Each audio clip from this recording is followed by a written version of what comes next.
येत्या 22 जानेवारीला अयोध्येत राम मंदिराचं उद्घाटन होणार आहे। त्यानिमित्ताने देशातील राजकीय वातावरण तापल्याचं पाहायला मिळत आहे। राम मंदिराच्या अनुषंगाने भाजप आणि काँग्रेसमध्ये आरोप प्रत्यारोप होऊ लागले आहेत। उद्धव ठाकरेंनी राम मंदिराच्या उद्घाटनाला जाण्यावरूनही राजकीय दावे प्रतिदावे झाल्याचं पाहायला मिळालं।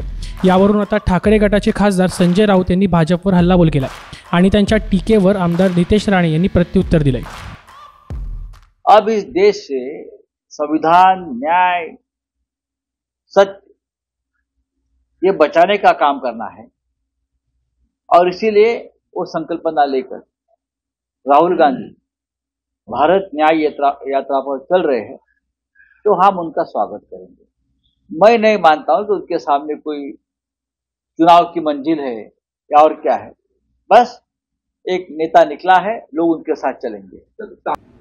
आणि रामदेवतांनीच ठरवलंय की कोणाला तिथे बोलवायचं आणि कोणाला बोलवू नये, म्हणून तुझ्या मालकासारखा अन्य लोकांसारख्या पापी लोकांना आमचा रामदेवच तिथे बोलवणार नाही।